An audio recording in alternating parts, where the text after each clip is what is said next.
qué hacer los cubanos residentes permanentes que viven en esos países con los que Cuba no mantiene relación o no mantiene ningún contrato, ningún convenio bilateral de prohibición de la doble imposición.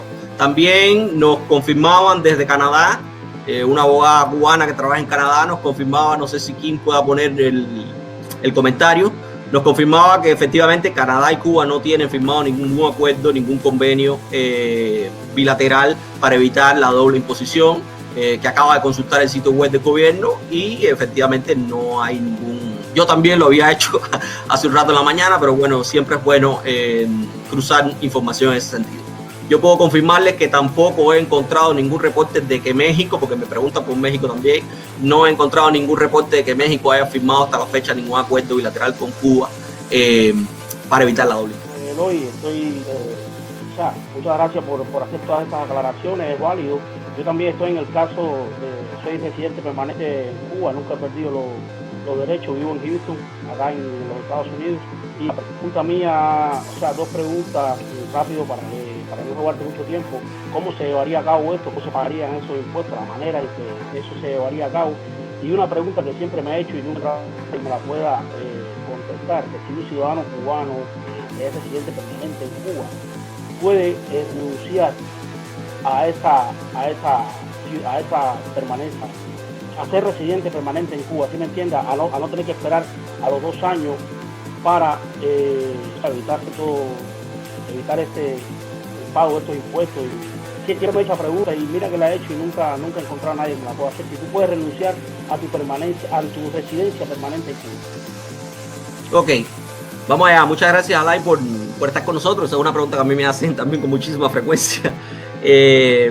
Has tocado dos temas importantes, ¿no? ¿Cuál sería el mecanismo que tendría el gobierno cubano para exigir, ¿no? O para determinar qué por ciento de los impuestos nos corresponde?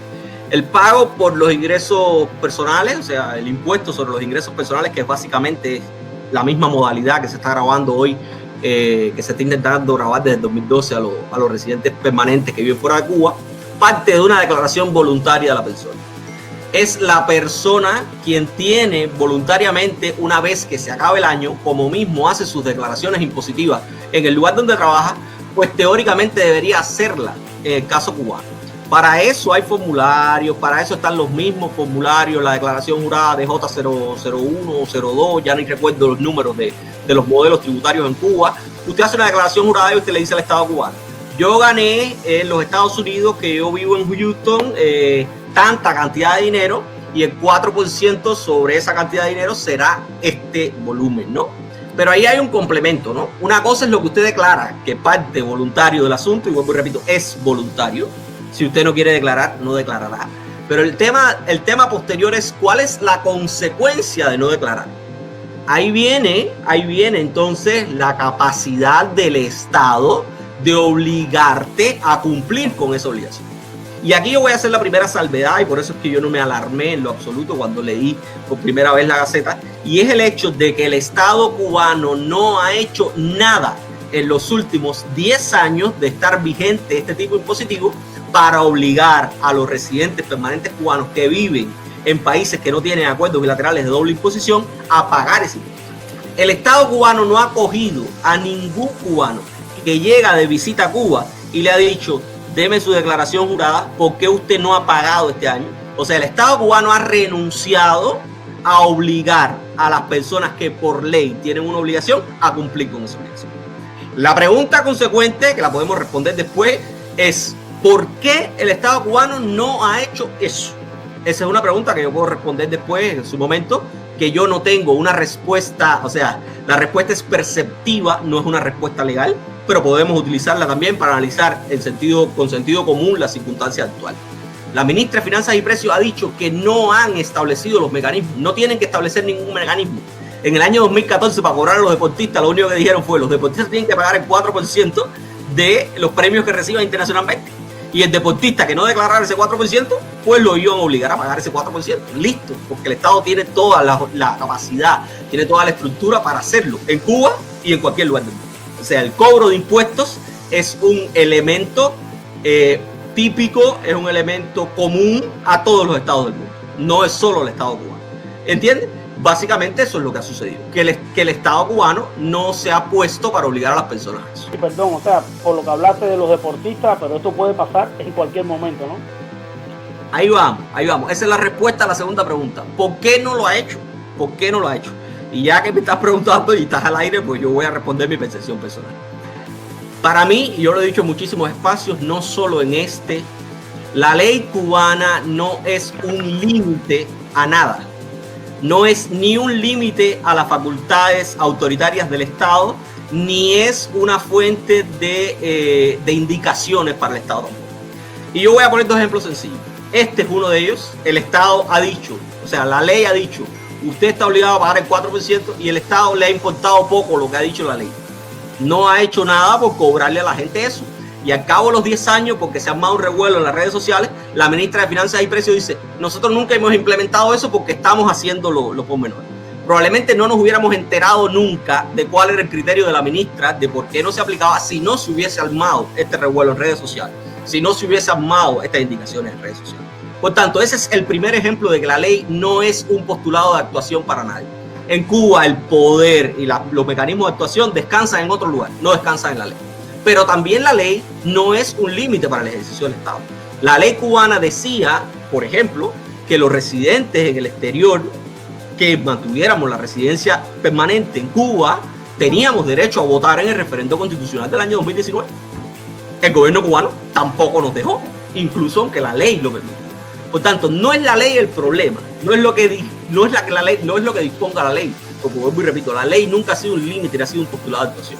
Hay resortes que son más políticos, más autoritarios, más estructurales, que no descansan en la ley. La ley es simple y llanamente una expresión de un poder, en Cuba al menos, la expresión de un poder en su momento para regular una situación determinada, pero yo soy un convencido, y podemos estar hablando el día entero, de que tengo miles de ejemplos para decir que la ley cubana no se emite con un pensamiento organicista. O sea, quien emite una norma no está pensando qué dice el resto del ordenamiento con relación a este asunto. No lo están pensando, básicamente, porque ahora mismo el que emitió la ley electoral que estableció la residencia efectiva como un mecanismo para el ejercicio de derechos políticos pudo haber dicho, pero espérate un momentico, porque es muy hipócrita que yo no deje que esta persona vote y al mismo tiempo lo obliga a pagarme el 4% de todo lo que gana. Ahí hay una muestra de que no hay un pensamiento lógico funcional detrás de la organicidad del sistema legislativo. Solamente decir, ok, tendremos que actuar de esta manera, porque lo que han hecho siempre con la ley cubana es actuar a discreción. Ellos aplican la ley cubana cuando les parece, contra quien les parece y cuando no les parece. No hay todavía hoy un mecanismo establecido para renunciar ni a la ciudadanía ni a la residencia permanente. Esta misma constitución y la constitución anterior también incluso decía que el ciudadano cubano tenía la facultad de renunciar a su ciudadanía. Nunca se estableció un mecanismo legal, todavía hoy no existe, para que el ciudadano cubano pueda promover un proceso de renuncia a su ciudadanía o un proceso de renuncia a su residencia permanente. La autoridad competente para hacer eso es el Ministerio del Interior. Yo he conocido cubanos que han promovido procesos de este tipo sin haber existido la ley, y lo que han recibido del Ministerio del Interior es silencio, ni tan siquiera una respuesta. Entonces no hay un mecanismo legal. Primero, todas las dificultades que ya vemos que tiene el cumplimiento de la ley en Cuba, súmala a eso que no existe ley, por tanto ni tan siquiera hay una pauta de cómo hacerlo, y hoy la única manera para hacerlo es decir, única y exclusivamente dejar que pasen los 24 meses sin entrar a Cuba e inmediatamente se detendrá por emigrados. Y esa es una solución también a este problema.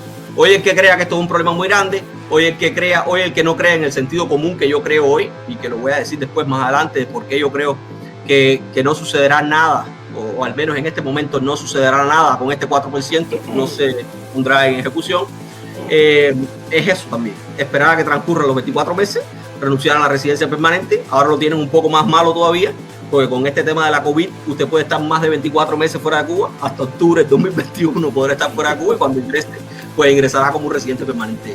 No. Te hago una última pregunta, ¿no? Porque, claro, en Cuba nosotros no creemos, en Cuba nosotros no pensamos, no podemos hacerlo.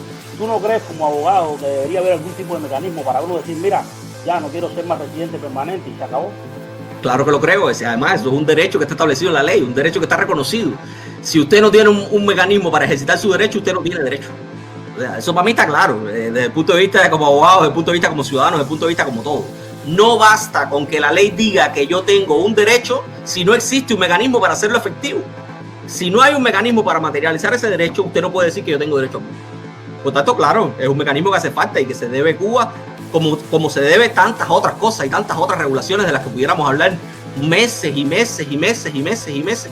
Pero bueno, en sentido general, eso es lo que tenemos en este momento.